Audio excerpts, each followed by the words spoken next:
What's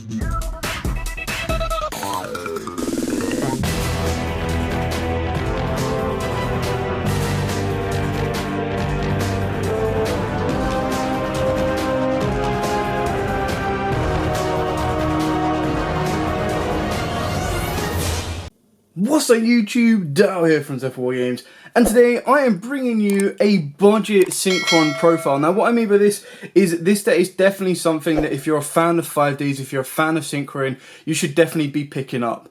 And by budget what I mean is all of these cards have had OTS reprints, all of them are due for reprints in Legendary Duelist Season 3, hopefully, and a lot of them are relatively cheap to pick up. So if you're looking for a Synchron deck or a Synchro focus deck and you don't want to be paying out for the prices of punks, and obviously everything that revolves around Halley Firebrax, this is the deck for you.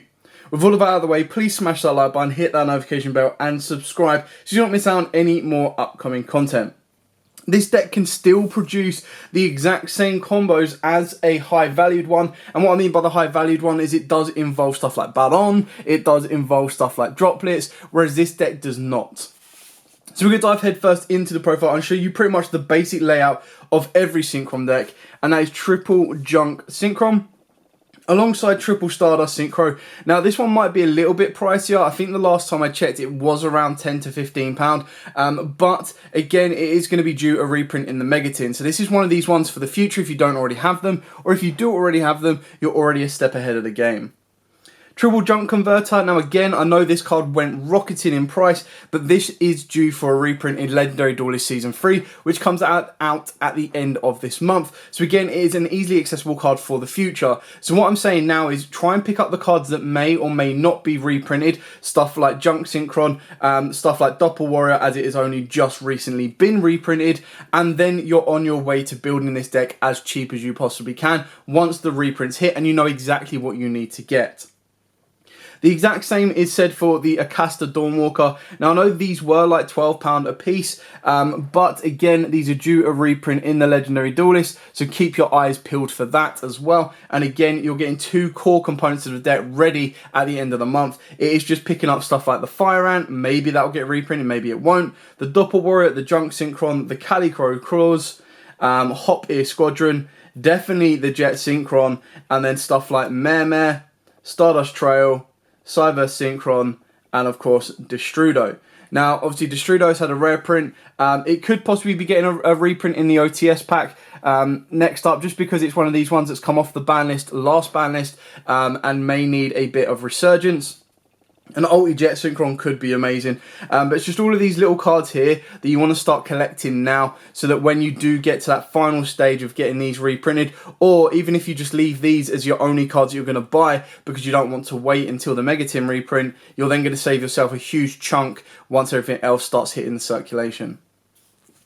So after we've gone through all of the main components, I'm now going to show you the hand traps that we play. Now obviously if you've got the budget to splash, these hand traps can be upgraded to stuff like Ash Blossoms, but the reason that we've got these in here like this is because they are cards that you can excavate off of your Chaos Ruler and then even add them to your hand. So you've got Crow, you've got Veiler, and then you've got Ogre. And obviously these two serve double purpose as they are tuners, but then you've also got Crow, which is probably really good right now, this format, just being able to deal with certain matchups as well. Moving on to the spells, again, stuff that should be due a reprint in the Megatins, keeping your minds open. Now, I'm not saying that this is like the £50 budget deck, but I'm saying that, again, these are cards that, if these aren't like £50 cards, these aren't the Theron Regulus level, these are just cards that you might be able to pick up relatively cheap, and Synchron is a sleeper deck. What I mean by that is it can produce insane plays, it can do a heck of a lot, and these are cards you want to be aware of. We've then got Triple Tuning, again, relatively easy to pick out. It's had Super, Ultras, Commons, and of course Ultis. Corbula Grave, Foolish Burial, Stardust Illumination, it's like £2, Reinforcement of the Army, and then the one Monstery Bomb. The other card that I would highly advise everyone getting is called Gravity Collapse. It is a counter trap that you tribute off a Synchro, I believe it's a level 8 Synchro specifically, or it might just be a Synchro monster, and then your opponent cannot summon until the end phase of this turn. So that's incredibly powerful because it basically just skips your opponent's turn, and it's definitely a must in the side deck for this deck. Moving on to the synchros themselves, we've got the one Satellite Warrior. Now this is my alternative to Baron because it is more aggressive, but also what it does allow me to do is it lets me utilise the Hop Here Squadron. Now the reason that you would do that is if in game 2 and 3 you are fearful of something like droplets or Dark Ruler, then the idea is that your board's going to be so strong when you're ending with stuff like Bane and then a Chaos Ruler and of course a Crystal Wing, that your opponent is going to be forced to activate the Dark Ruler or the droplets earlier than usual. Otherwise, they're just going to let these cards negate them and hold back for the Baron, hold back for the Hop Here Squadron. Now again, if they haven't seen it in the first game, they may still expect you to be going Hop Here over top of Chaos Ruler to go into a Baron. But when you do that and go into a Satellite Warrior, not only will you be able to kind of buff its attack, but then also count all of the synchros in your graveyard and start to destroy all of your opponent's cards, which is incredibly powerful and an amazing board wipe, which is why I've gone with this, because it goes first and second. Again, if you have access to Baron, then Baron would go straight in. We've then got Cypher Lord Omega. So again, the fact that you just constantly rip cards from your opponent's hand, it can also help you recycle your Stardust Trail and your Stardust. It gives you a lot of abilities to kind of loop them around and give you the protective plays you need. The biggest downside for this deck is apart from Herald of Arclight and Crystal Wing, you don't really have a blocker for Nibiru. So it's one of these ones where in a format where Nibiru isn't being seen, it's going to do a heck of a lot better than one where Nibiru is either in the main or in everyone's side. We've then got the Yazi. So the Yazi is the play through Nibiru, and the way this works is you're going to put your opponent in a position where your next play is going to be Crystal Wing, so they have to Nibiru you then. When they do that, what that allows you to do is that gives you the ability to use Stardust in the graveyard to bring itself back, tributing off the token, and then you'd probably end up, or ultimately by that point, you should have Stardust Trail, and you should have the other Stardust monster in the graveyard. So by tributing the token, bringing it back, you then get to bring back the Stardust monster, use Trail in the graveyard, Illumination in the graveyard. So you bring back Trail, you use Illumination in the graveyard, make Stardust a free, sink into a 7, which is Yazi. Yazi can then use its effect to pop itself and the Nibiru, and that will then leave you Mare plays, and you get to carry on as if nothing really happened.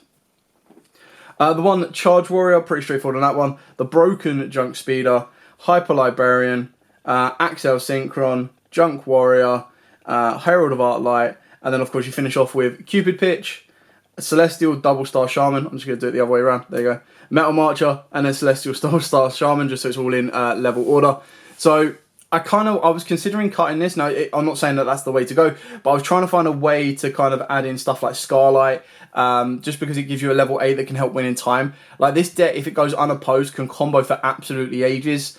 Having the hand traps in here is also a reason behind the Hyper Librarian, because then once you get to Hyper Librarian, you can search for like 1 or 2, or you can be drawing for like 1 or 2 extenders, but then at a certain point, you're then no longer searching for extenders, you've got everything you need. You actually want to find hand traps that you can disrupt your opponent during their turn, in addition to what you already have in the board, in case the board gets stopped, whether it gets turned off or it gets super polyed, anything like that. You still need cards in the hand that are going to be able to disrupt and slow your opponent down.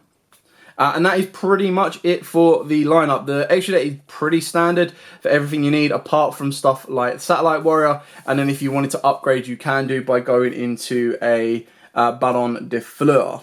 Other than that, I think it is, I really like Synchrons. If you're a massive Yusei fan and you want to go back to the original, there is a combo on the channel that shows you how to get Stardust Warrior, which is really cool card, and I've always wanted to kind of make it consistently, and Joe's been able to show that with 2 cards by utilizing Junk Synchron and Doppel Warrior. Doppel Warrior is an absolute beast this format. You do need to be very careful of Token Collector though, because that will give you a massive slap should you not preemptively deal with that or be pre-aware to what it can do. Anyway, thank you so much for watching. Don't forget to like, comment, subscribe, share. Till next time, guys, as absolutely always, stay safe and, of course, happy dueling.